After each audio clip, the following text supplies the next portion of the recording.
আমি আপনাদের এমন একটি সাইকোলজিক্যাল ট্রিক বলবো যেটা ব্যবহার করে আপনি যে কোনো মানুষকে দিয়ে আপনার ইচ্ছেমতো কাজ করিয়ে নিতে পারবেন। অনেক পুরনো দিনের কথা। একবার অতিরিক্ত বৃষ্টি হবার কারণে একটি কৃষকের সমস্ত ফসল নষ্ট হয়ে যায়। আর ওই সময় ওই কৃষকের অনেক বেশি টাকার প্রয়োজন ছিল। এর কারণ হলো কিছুদিন পরে ওই কৃষকের মেয়ের বিয়ে ছিল। আর তখন ওই কৃষকের ব্রেনে একটি আইডিয়া আসে। কৃষক তার জমিতে থাকা সব থেকে বড় একটি তরমুজ নিয়ে ওই রাজ্যে রাজাকে দেওয়ার জন্য রাজমহলে যায়। আর এত বড় একটি তরমুজ দেখে রাজমহলের সবাই অবাক হয়ে যায়। আর তরমুজটা দেখে রাজা খুশি হয়ে বলে, বলো আমি তোমাকে তরমুজের পরিবর্তে কি পুরস্কার দিতে পারি। তখন ওই কৃষক তার চালাকিটা শুরু করে। আর কৃষক বলে, আপনার মতো মহান এবং শক্তিশালী একটি রাজা আমাকে এমন যা দিতে পারে সেটা তোমার চিন্তার বাইরে। এরপরে রাজা ওই কৃষকের কথাতে খুশি হয়ে 5,000 সোনার কয়েন দিয়ে দেয়। আর এরপরে যখন কৃষক রাজমহল থেকে চলে যাচ্ছিল তখন ওই কৃষক ইচ্ছা করেই একটি সোনার কয়েন মাটিতে ফেলে দেয়। আর ওই কয়েনটাকে খুঁজে তোলার নাটক করা শুরু করে। আর এটা দেখে রানী রেগে গিয়ে বলে, তোমাকে এতগুলো কয়েন দেওয়ার পরেও তুমি কেবল একটি কয়েন খুঁজে বেড়াচ্ছ। এরপরে পুনরায় ওই কৃষক আবার চালাকির খেলা শুরু করে। আর কৃষক বলে, রানীমা, এই কয়েনের উপরে আমাদের রাজার ছবি আছে, আর আমি তাই ওই কয়েনটাকে মাটিতে ফেলে দিয়ে রাজার অপমান করতে পারি না। এটা শোনার পরে রাজা আরও বেশি খুশি হয়ে যায়। আর রাজা আরও 500 সোনার কয়েন ওই কৃষককে দিয়ে দেয়। এটা গুরুত্বপূর্ণ নয় যে সম্পূর্ণ পৃথিবী আপনার হিসেব মতো চলবে। অনেক জায়গায় আপনাকে চালাকির খেলাও খেলতে হবে। আর এই কারণে আপনাকে ভেবেচিন্তে আপনার এই চালাকিকে সঠিক জায়গায় ব্যবহার করতে হবে। ওই কৃষক চাইলে তার দুঃখের কথা বলে রাজার কাছে থেকে টাকা নিতে পারত, কিন্তু ওই কৃষক খুব ভালো করে জানতো রাজা হলো অনেক বেশি অহংকারী, তাই কখনোই সে প্রজার উপকার করবে না। আর এই কারণে ওই কৃষক এই চালাকির খেলাটা খেলে। আজকের এই ভিডিওতে আমি আপনাদের চালাকির এমন 7টি নিয়ম সম্পর্কে বলবো, যে নিয়মগুলো যদি আপনি বুঝতে পারেন ও সঠিক জায়গায় সঠিকভাবে ব্যবহার করতে পারেন তাহলে আপনি অন্যদের সহজেই হারাতে পারবেন। আর যদি আপনার আমার কথাতে বিশ্বাস না হয় তাহলে আপনি কেবলমাত্র 2 মিনিট ভিডিওটা দেখুন। আমি গ্যারান্টি দিয়ে বলতে পারি তারপরে আপনি ভিডিওটি শেষ পর্যন্ত না দেখে থাকতে পারবেন না। তো চলুন শুরু করা যাক। নাম্বার 1, অতিরিক্ত কথা বলা থেকে বেঁচে থাকুন। 1852 সালে যখন নিকোলাস রাশিয়ার রাজা হয় তখন সেখানে অনেক যুদ্ধ অশান্তি চলছিল। আর এরপরে রাজা আদেশ দেয় যে এই যুদ্ধ অশান্তি করছে তাকে ফাঁসি দেওয়া হোক। আর যখন ওই কয়েদিকে ফাঁসি দেওয়ার জন্য গলায় দড়ি পরানো হয় তখন ওই দড়িটা ছিঁড়ে যায় আর ওই কয়েদি মাটিতে পড়ে যায়। আর পুরনো দিনে ফাঁসি দেওয়ার সময় দড়ি ছিঁড়ে যাওয়াটা উপরওয়ালার চমৎকার মনে করা হতো। আর এই কারণে কয়েদিকে আর ফাঁসি না দিয়ে তাকে ছেড়ে দেওয়া হতো। আর এরপরে সেনাপতি রাজার কাছে গিয়ে সমস্ত কথা খুলে বলে। রাজা ওই কয়েদিকে ছেড়ে দেওয়ার আদেশ দিতে যাচ্ছিল, আর তার আগেই রাজার একটি চালাক মন্ত্রী সিপাহীকে জিজ্ঞেস করে ওই কয়েদি মাটিতে পড়ে যাওয়ার পরে কি কিছু বলেছিল। তখন ওই সিপাহী বলে যে রাজামশাই, ওই কয়েদি বলছিল রাজা একটি ভালো দড়ি পর্যন্ত তৈরি করতে পারে না, তাহলে রাজ্য কি করে চালাবে। এটা শোনার পরে রাজা রেগে গিয়ে পুনরায় কয়েদিকে ফাঁসি দেবার আদেশ দেয়। প্রথমবার দড়ি ছিঁড়ে যাওয়ার পরে যদি ওই কয়েদি নিজের মুখটা বন্ধ রাখতো তাহলে হয়তো সে বেঁচে যেত, কিন্তু তার এই অতিরিক্ত কথা বলা তাকে মেরে ফেলেছে। একটি চালাক মানুষ ঠিক ততটাই কথা বলে যতটা কথা বলা প্রয়োজন, কিন্তু একটি মূর্খ মানুষ অতিরিক্ত কথা বলে নিজেকেই ফাঁসিয়ে নেয়। আর এই কারণেই আপনিও ঠিক ততটুকুই কথা বলুন যতটুকু কথা বলা প্রয়োজন, কারণ অনেকবার অতিরিক্ত কথা বলাটা আপনার জন্য বিপদ ডেকে নিয়ে আসতে পারে। নাম্বার 2, শক্তি দিয়ে নয় বুদ্ধি দিয়ে লড়াই করা শিখুন। একটি চালাক মানুষ তার থেকে 10 গুণ শক্তিশালী একটি মানুষকে চালাকির সঙ্গে হারিয়ে দিতে পারে। একবার একটি পালোয়ান সমগ্র গ্রামকে চ্যালেঞ্জ করে বলে, যদি এই গ্রামের মধ্যে কারো সাহস থাকে তাহলে আমাকে কুস্তিতে হারিয়ে দেখাক। গ্রামের মানুষজন সবাই তাকে সম্মান করত, কিন্তু ওই পালোয়ান সমগ্র গ্রামকে চ্যালেঞ্জ করে। আর গ্রামের সবাই চিন্তায় পড়ে যায় যে এখন কি করা যাবে, কিভাবে এই পালোয়ানকে হারানো যাবে। আর সবশেষে ওই গ্রামের মানুষগুলো পৌঁছে যায় একটি চালাক ব্যবসায়ীর কাছে। ওই চালাক মানুষটিকে সমস্ত গল্প শুনিয়ে বলে, এখন আপনাকে কিছু একটা করতে হবে, কারণ এটা সমগ্র গ্রামের সম্মানের ব্যাপার।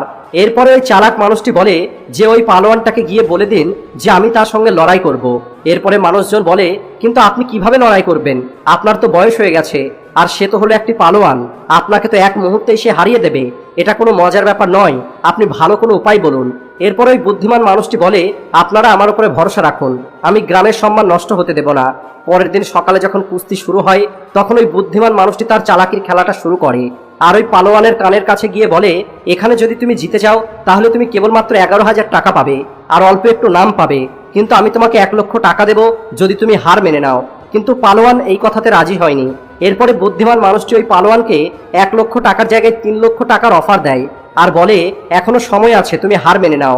আর একটু চিন্তা করার পরে ওই পালোয়ান রাজি হয়ে যায় আর ওই পালোয়ান হার মেনে নেয়।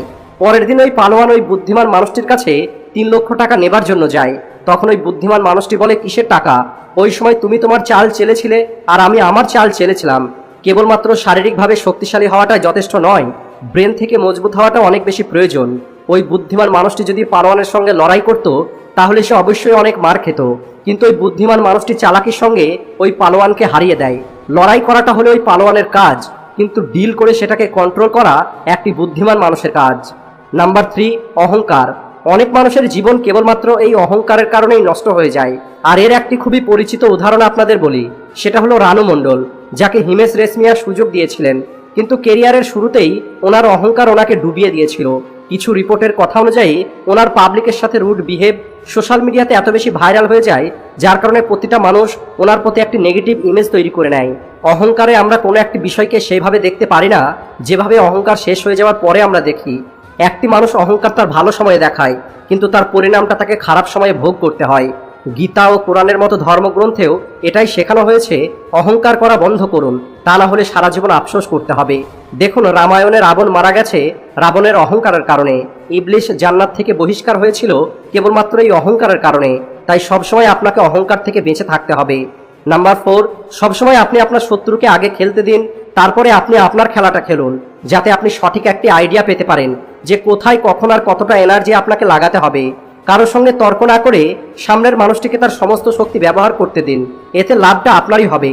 কারণ হয় সে ক্লান্ত হয়ে যাবে, অথবা বিরক্ত হয়ে সে অনেক কিছু প্রকাশ করে দেবে, আর আপনি তার সম্পর্কে অনেক কিছু জেনে যেতে পারবেন। আর এরপরে আপনি যখন আপনার চাল চালবেন তখন তার আর কিছু করার থাকবে না। আপনার সম্পূর্ণ শক্তি একটা জায়গায় তখনই লাগাবেন যখন আপনার ব্রেন এটা জানবে যে কোন লেভেল পর্যন্ত আপনাকে যেতে হবে। যদি আপনি এটা জানতে পারেন সামনের মানুষটি তার সর্বোচ্চ ক্ষমতা লাগিয়ে কতটা দূর পর্যন্ত যেতে পারে, তাহলে তখন তাকে হারানোটা আপনার জন্য সহজ হয়ে যাবে। আর এটা অবশ্যই আপনারা একবার ট্রাই করে দেখবেন। নাম্বার 5, সব জায়গায় মাথা নিচু করা। আপনার সঙ্গে এমনটা অনেকবার হয়েছে যেখানে আপনার কোনো ভুল না থাকার পরেও আপনাকে মাথা নত করতে হয়েছে। আপনার কি মনে হয় না যে সম্পর্কটার আপনার যতটা প্রয়োজন সামনের মানুষটারও ঠিক ততটাই প্রয়োজন হওয়া দরকার? এই কথাটা তো সত্যি, যে সত্যি আপনাকে পরোয়া করে সে কোনো পরিস্থিতিতেই আপনাকে মাথা নত করতে দেবে না।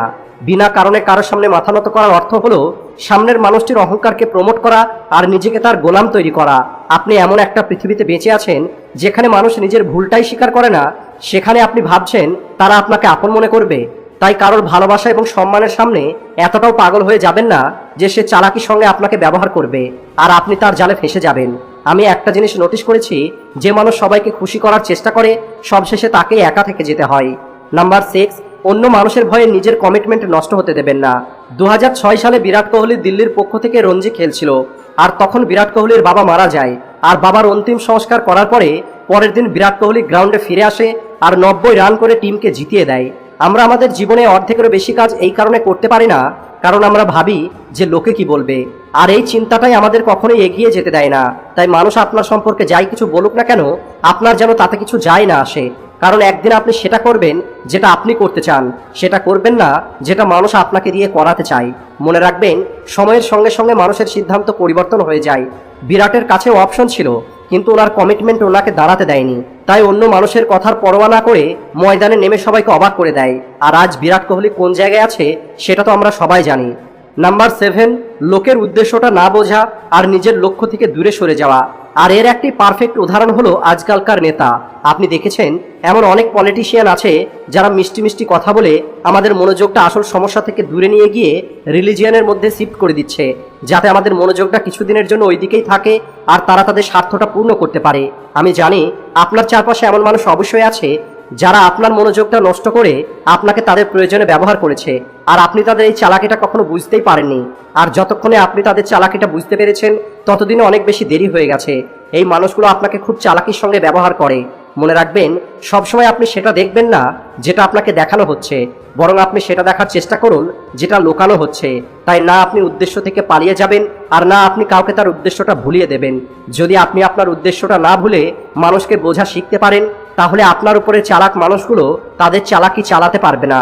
আর যদি আপনাদের আমার কথাগুলো বিশ্বাস না হয়, তাহলে এগুলো আপনারা ট্রাই করে দেখতে পারেন। আজকের ভিডিওটি এই পর্যন্তই। ভিডিও ভালো লাগলে ভিডিওটিকে লাইক ও শেয়ার করতে ভুলবেন না। Thanks for watching.